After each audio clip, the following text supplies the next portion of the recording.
Selamat datang ke perkuliahan pertama kita ini, pertemuan pertama dalam bagian ketiga. Yang pertemuan pertama ini tentang what is ethics, specifically biomedical ethics.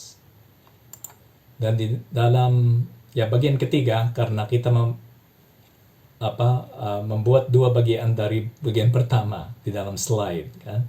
Tapi ini bagian kedua, part 2 di dalam slide, walaupun itu bagian ketiga dalam video. Okay, itu 4 background theories on ethical analysis. Topiknya adalah what is meta-ethics, apakah itu meta-ethics, dan 4 ethical theories, yaitu natural law theory, rationalist theory, principlism, consequentialism, and utilitarianism. The ethical method, the brief introduction. Menjelaskan sedikit tentang ethical object method yang kita akan pakai di dalam mata kuliah ini. Apa itu metaetika? Metaetika itu adalah the deep foundations of ethics. Yang paling dalam, akar yang paling dalam nya etika. Oleh karena itu disebut metaetika. There would be a meta ethics if there are other ethical levels that exist, since meta means to be beyond something. Ada metanya karena ada bagian lain yang bukan meta. Okay? Karena katanya melampaui ini. Yang ini itu apa? Ada beberapa hal yang dilampaui. So if that is the case, then we have to ask, it is beyond what?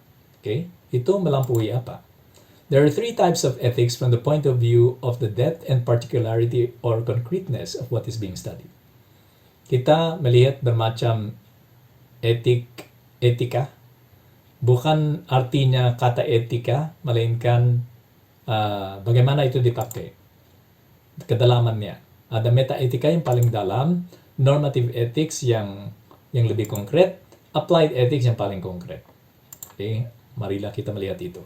We shall look at these 3 starting from the most concrete, yang paling konkret, sampai yang paling dalam, the deepest, since we are specifically interested in the deepest. Kita tertarik dengan meta-etikanya. Okay? Meta, normative, and applied ethics. Applied. Kalau itu applied, yang diterapkan, itu seperti daunnya pohon yang paling bisa dilihat.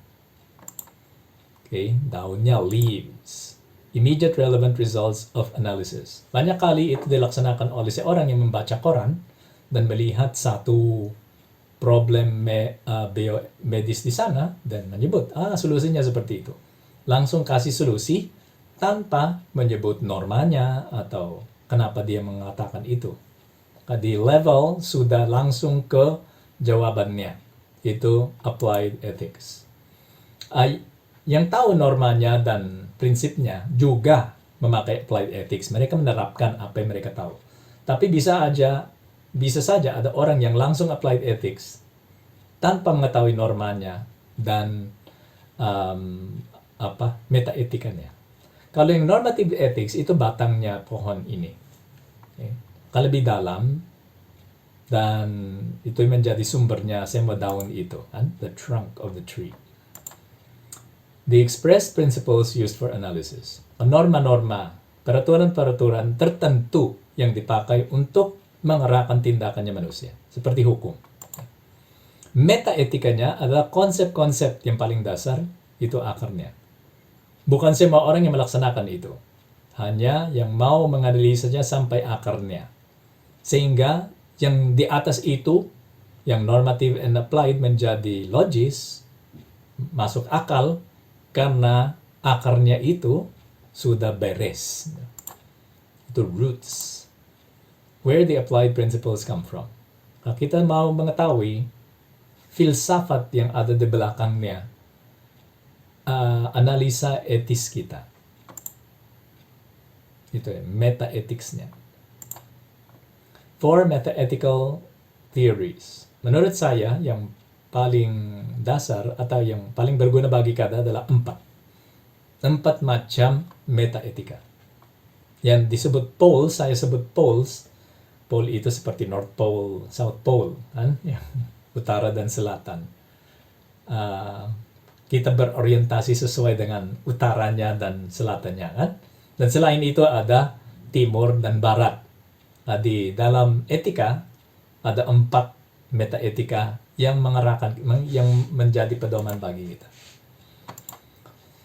After running into and trying to go deep into the different background theories of ethical analysis, this lecturer thinks that there are 4 main poles towards which ethical analysis migrates. Ada 4. To name them, we could use the following. Bisa disebut seperti ini. Yang pertama adalah natural law theory. Yung kedua, rationalist social contract theory. Yung ketiga, principlism virtue ethics theory.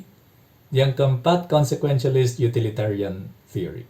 Okay, ini yang bisa disebut 4 pole. When an ethical theory migrates towards a certain pole, it rarely leaves the other poles behind. Maka memang walaupun kita memilih satu, yang 3 lain itu masih bisa dipakai. Okay, di dalam aspek-aspek tertentu di dalam sistem kita. Karena menurut saya, kita tidak bisa membuang semua yang lain kalau kita memakai satu. Tapi memang ada beberapa yang paling berguna, yang bisa menentukan secara lebih dasar dan dalam intinya kebaikan atau keburukan sesuatu. Tapi kalau kita pilih satu, yang lain itu jangan berpikir bahwa itu sudah tidak ada artinya lagi. Maka di dalam analisis, kita bisa pakai natural law yang kita akan melaksanakan di dalam mata kuliah ini. Tapi jangan membuang principlism, consequentialism, dan rationalism yang kita akan menjelaskan sekarang ini. Studying the behavior of these theories in use, we can see that when one moves towards one pole, the other poles seem to be working in the background, making it possible to make a valid ethical analysis.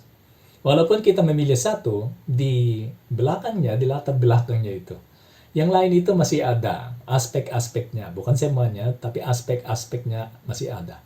Ada beberapa prinsip di dalam teori lain yang masih berguna di dalam teori yang kita pakai. Okay, misalnya human law theory, ada yang consequentialist itu ada gunanya juga dalam satu aspek. Okay, ethics, natural law theory yang pertama. Ethics written in human nature, yang tertulis di dalam kodrat kita. Natural theory states that man has been designed to do something specific to achieve his flourishing.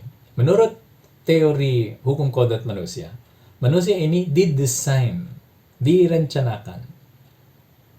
Dan rencana itu menentukan apa yang harus dilaksanakan oleh manusia supaya dia bisa menjadi lebih sempurna.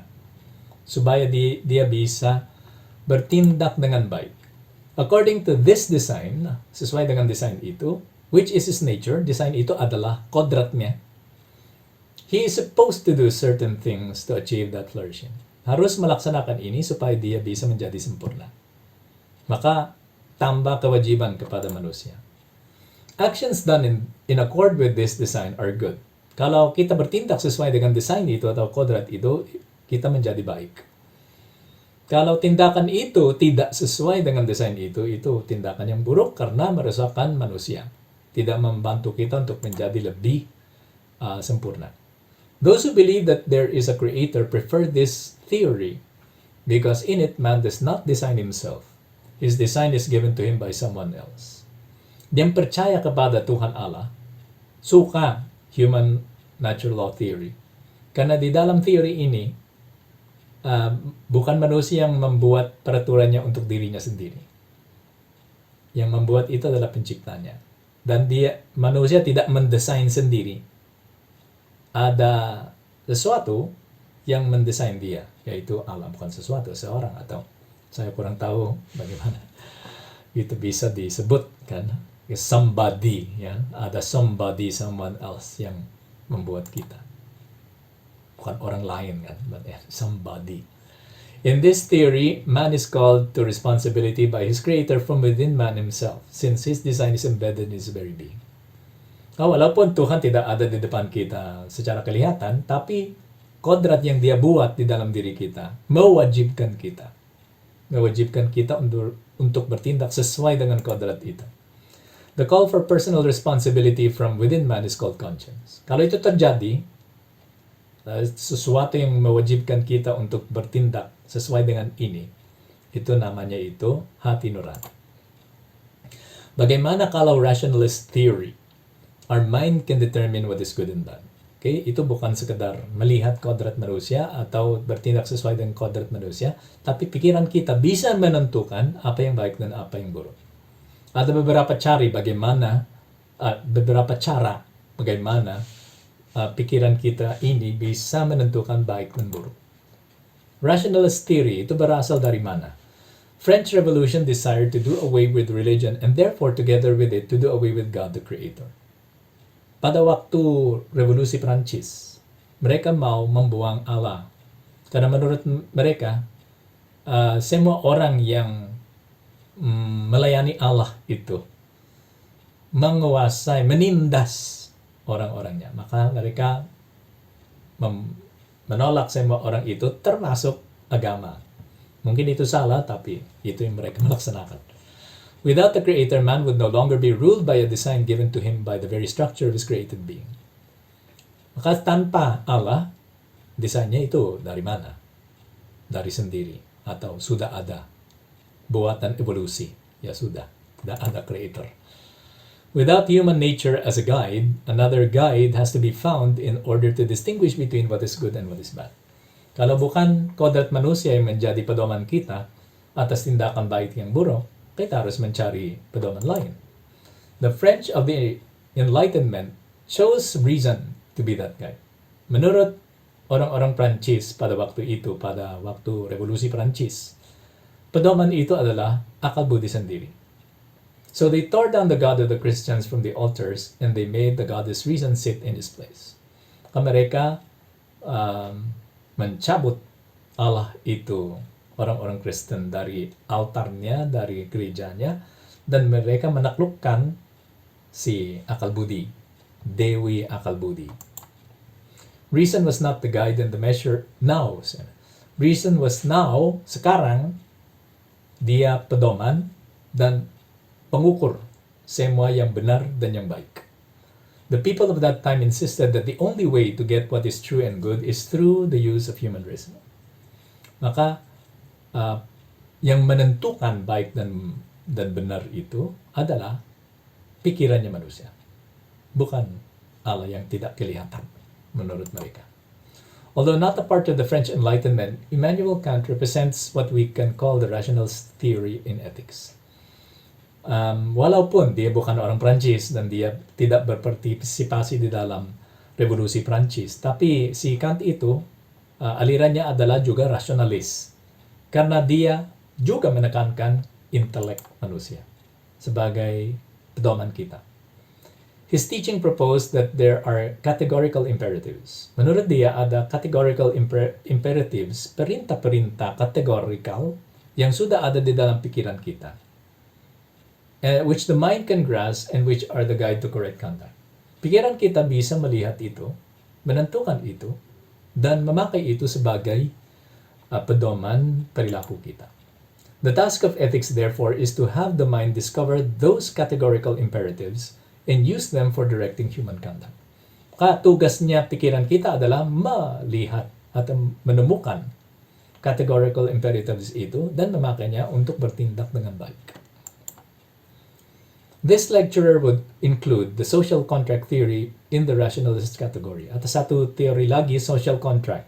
Maksudnya semua itu ditentukan dengan diskusi dan persetujuan. Okay? Nah, itu social contract theory. The social contract theory states that anything that man sets as a standard, semua standar itu ditentukan oleh manusia, hasil dialog dan persetujuan. Not really because of inner standards sets by nature. Maka, yang menentukannya bukan kodrat manusia, melainkan diskusi yang dilaksanakan oleh kelompok. Of course, in a dialogue searching for agreement, each participant would use his mind in order to make a reasonable contribution for arriving at the agreement or conclusion. Kalau ada diskusi, tiap anggota diskusi itu pakai apa? Akal budi niya sendiri untuk beri sumbangan di dalam kontribusi itu, berpartisipasi di dalam diskusi itu. Maka kalau ada peraturan yang keluar dari diskusi itu hasil dari pikirannya semua orang yang berpartisipasi dalam diskusi itu. Same thing goes with legal positivism. Apa itu legal positivism? Yang tertulis. Yang tertulis sudah benar dan sudah baik menurut legal positivism. Karena masa ada yang menentukannya dan tidak memikirkannya, kan? Tidak mempertimbangkannya. Legal positivism states that laws exist because they have been decided on and promulgated. That is the basis of their power. Sudah berkuasa karena ditulis, dipikirkan dan ditulis. Now, for a law to be written and promulgated, a person or a group of persons, pakai S, in authority should have used their minds in order to write it. Supaya sebuah hukum bisa ditulis dan dipromulgasi, diumumkan, harus ada satu orang, paling tidak satu orang, atau kelompok orang dengan otoritas yang memakai akal budi mereka untuk menentukan hukum itu dan menulisnya. Oke, maka berasal lagi dari akal budi yang berpikir dan menentukan. Berpikir, menentukan. Thus, legal positivism can be classified as a rationalist theory. Okay, yang dari Prancis, rationalist, dari Immanuel Kant, rationalist, dari social contract theory, rationalist, dari legal positivism, rationalist. Menurut saya, bisa dikelompokkan seperti itu. Metaetika ketiga, we align our principlism and virtues. Prinsip-prinsip atau keutamaan-keutamaan sebagai pedoman tindakan kita. We align ourselves to perennial principles and values. Kita melihat, ini prinsip yang baik. Prinsip-prinsip baik, ide-ide baik, values, okay? Yang baik, nilai-nilai yang baik, kita menyesuaikan tindakan kita dengan prinsip-prinsip dan nilai-nilai itu. Principlism and virtues. In this day and age, when we talk about principlism in bioethics, the main representatives would be Beauchamp and Childress.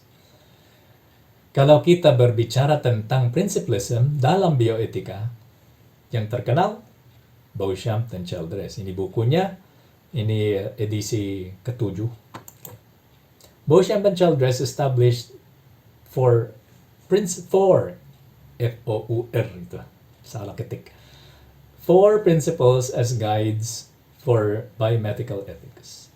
Menurut mereka, prinsip-prinsip itu, nilai-nilai itu adalah autonomy, non-maleficence, beneficence, then justice. Okay. In a sense, Beauchamp and Childress were lucky. Mereka beruntung karena waktu mereka mengeluarkan buku, justru ada problem di dalam Amerika tentang penelitian. After the Tuskegee experiment, penelitian di Tuskegee itu, di mana mereka menipu orang-orangnya, diinokulasi dengan bakteri syphilis supaya mereka bisa melaksanakan penelitian. Itu tidak etis. Maka karena problem itu, pemerintahan Amerika mau membuat peraturan dan mencari prinsipnya. After the Tuskegee experiment scandal, the U.S. Department of Health, Education, and Welfare decided to establish the National Commission for the Protection of Human Subjects of Biomedical and Behavioral Research. Okay? Maka ini komisi untuk mengerjakan ini dan mengeluarkan peraturan tentang penelitian dengan manusia sebagai subjek. That National Commission wrote the Belmont Report in 1979, which gave 3 principles for guiding research on human subjects. Mereka menulis report Belmont ini. Dan di dalam report, the Belmont Report, ada 3 nilai atau prinsip yang disarankan. Yang pertama adalah respect for persons, menghormati manusia, semua orang. Beneficence, berbuat baik. Dan harus adil. Okay, ini yang 3. In the same year, tahun yang sama itu, Beauchamp dan Childress mencetak bukunya pertama, edisi pertama, yang ada di sini gambarnya. edisi pertama saya tidak menemukan gambar edisi pertama, tapi oke, ini yang paling dekat. The first edition of Principles of Biomedical Ethics, adding non-maleficence to the list of principles. Maka mereka lah yang menambah non-maleficence, yang mereka ambil dari Hippocratic Oath. Okay? Sumpah dokter.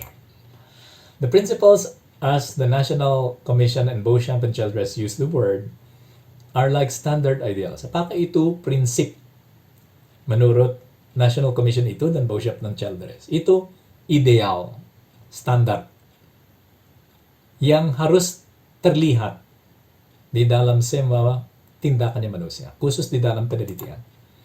The word principle has several meanings among which we find. Kalau kita melihat Merriam-Webster Dictionary, kata prinsip itu ada beberapa artinya. Comprehensive and fundamental law, doctrine, assumption, rule or code of conduct, habitual devotion to right principles, dan lain-lain. Nah, Beauchamp and Childress use this definition in their book. Ini yang antara semua definisi ini atau artinya ini yang dipakai di dalam bukunya Beauchamp and Childress adalah ini, supaya jelas kan, a rule or code of conduct, maka yang mengarahkan tindakan. One of the main critiques against principlism is that one cannot apply the principles as is clearly and directly to the case. Salah satu keluhan tentang principlism adalah kalau kita ambil prinsipnya, kurang tajam, ya, kurang konkret kalau kita mau menilai sesuatu. This is especially because in themselves, the principles sometimes don't give a clear choice between one or the other alternative. Tidak mengarahkan kepada pilihan tertentu. Misalnya, autonomy. Oke, pertanyaan dulu, apakah ada soal otonomi di sini? Tapi belum mengatakan pilihannya seperti itu. Pilihannya seperti itu, tidak begitu konkret. This is the reason why in later editions of their book, Beauchamp stresses the need for specification. Oleh karena itu, setelah kritik itu dari orang lain, mereka mengajukan spesifikasi. Yaitu, yang prinsip-prinsip itu harus diterapkan supaya menjadi lebih konkret dan lebih dekat, menjadi pedoman, sungguh pedoman. Concretizing the principles further so that they become actual guides pointing in a certain direction. For example, instead of just saying, do good, okay? Silakan melaksanakan yang baik. Tapi kalau itu orang dokter, harus lebih konkret dan harus dikatakan, tolong mencari penyembuhannya, atau tolong mencari terapinya, terapi mana yang berlaku di dalam kasus ini, yang baik bagi kasus ini, seperti itu. This lecture classifies virtue ethics, maka itu principlism, tapi ada lagi virtue ethics. Ada beberapa orang yang menganalisa kebaikan atau keburukan tindakan sesuai dengan kesesuaiannya, okay, dengan satu keutamaan, beberapa keutamaan. Maka this lecture classifies virtue ethics together with principlism in the sense that usually when we mention the name of a virtue, we still have to go further to concretize. Walaupun kita sudah sebut keutamaan niya, harus dikonkretkan lagi supaya menjadi pedoman tindakan. Keadilan yang dipakai oleh Beauchamp dan Childress juga adalah sebuah keutamaan. Maka mereka pakai virtue ethics di dalam sistemnya itu. Selain itu, kerendahan hati, kebaikan hati, seperti itu yang memang harus dilaksanakan, tapi kalau kita sebut kebaikan hati, ya apa yang harus dilaksanakan? Kita belum tahu, kan? Karena kurang konkret. For example, when we say justice, we probably will then say, so what is unjust about my behavior? Apa yang lebih konkret yang tidak adil di sini? What am I obliged to do to establish justice? Okay? Apa yang saya harus melaksanakan supaya ada keadilan? Itu pertanyaannya.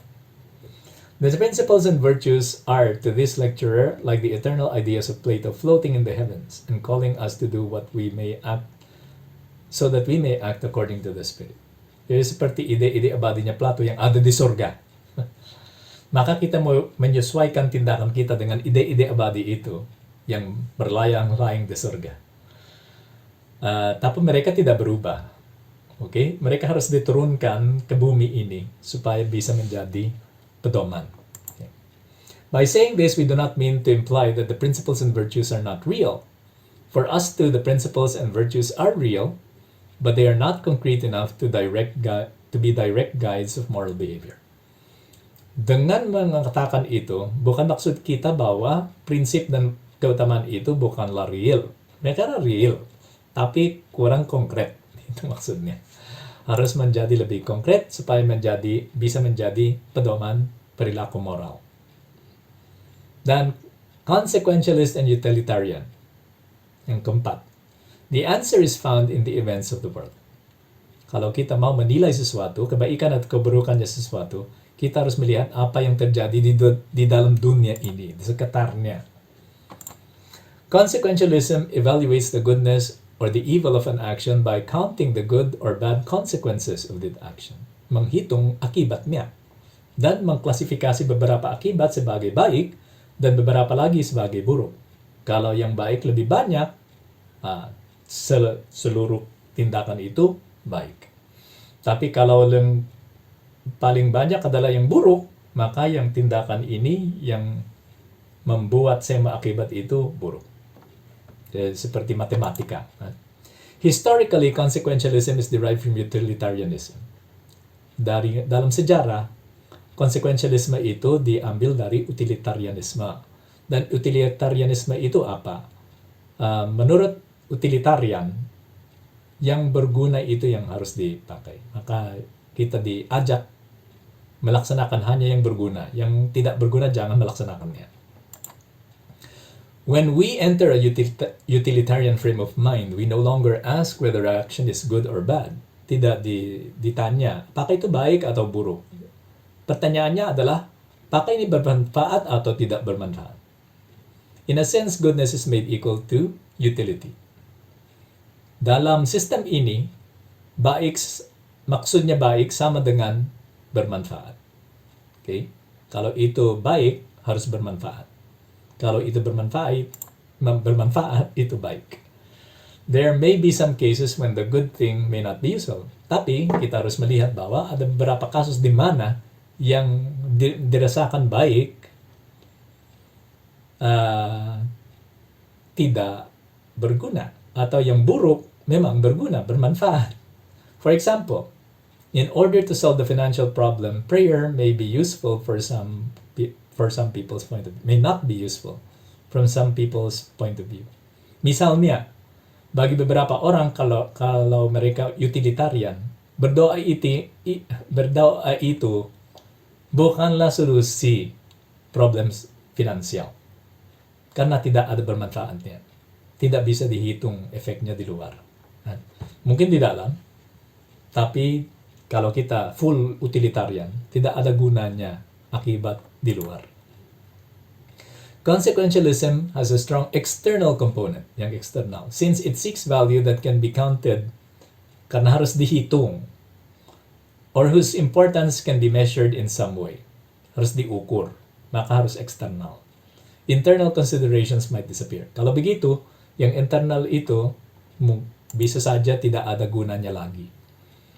For example, an unmarried woman will be put in a grave financial and social disadvantage if she gets pregnant. Misalnya, seorang wanita yang belum menikah, kalau dia hamil, memang itu repot sekali kan. Sehingga manfaatnya menjadi hamil tidak ada bagi seorang wanita yang belum menikah. In a consequentialist analysis, these disadvantages will outweigh the perceived evil of abortion. Misalnya, kalau wanitanya sudah hamil dan dihitung manfaatnya dan yang kekurangan manfaatnya, lebih bermanfaat mengaborsikan bayi. Karena dikurangi banyak masalahnya wanita itu. Nah, kalau yang dipilih adalah melahirkan anak, tambah banyak problemnya. Tapi tidak diperhatikan apakah membunuh itu baik atau buruk, kan? Apakah bayi itu dibunuh atau tidak. Itu sudah tidak diperhatikan lagi kalau kita hanya menghitung efek eksternalnya. Oke, itu yang 4. Nah, di sini saya hanya mau menyebut ethical object method yang kita akan pakai di dalam mata kuliah ini. Dan menyebut juga bahwa itu dari natural law theory, hukum kodrat manusia. In the next class, you will be taught how to use the ethical object method of analyzing an ethical case. Pertemuan berikutnya, dosen akan menjelaskan tentang ethical object method. Today's class was given so that you are aware that there are several other approaches to ethical analysis. Perkuliahan ini hari ini dikasih supaya mahasiswa tahu bahwa ada sistem etika lain dan harus dipertimbangkan juga itu. The ethical object method was developed by this lecturer because this lecturer thinks that the goodness and evil of an action does not depend on the whim of human beings, but on the plan and design of the one who made human beings. Karena saya yakin bahwa etika itu, baik dan buruk itu tidak muncul karena kita memilihnya, karena kita menentukan apa yang baik dan yang buruk. Itu harus dari luar, dari orang atau hal yang menciptakan kita, dan demikian kita berhutang batin kepada itu. Oleh karena itu, ada kewajiban dan ada hak karena itu. The human natural law approach seems to this lecture to be more consistent with the experiences of conscience, duty, satisfaction, and remorse that come with moral activity. Selain itu,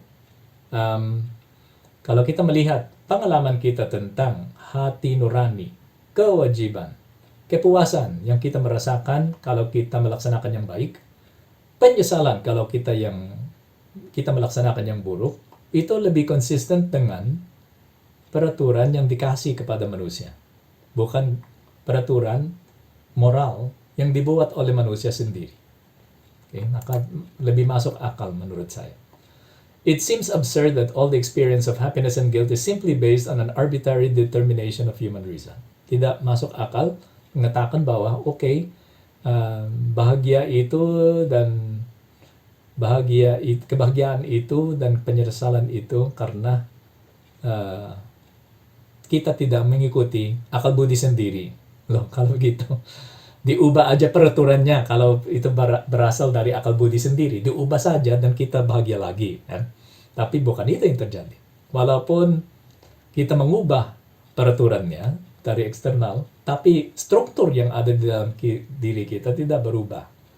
Maka tetap ada. Kita tetap menyesal, kita tetap gelisah, dan seperti itu. These experiences must come because the standard set by someone else. Standarnya tidak berasal dari diri kita sendiri. Oke. Ini akhir perkuliahannya, pertemuan pertama. Kalau ada pertanyaan silakan tanya di dalam diskusi kalau ada Zoom meeting, atau lewat Bella bisa mengirim pertanyaan kepada dosen. Nah, terima kasih dan semoga semua itu bisa bermanfaat pada calon dokter yang mengikuti kuliah ini.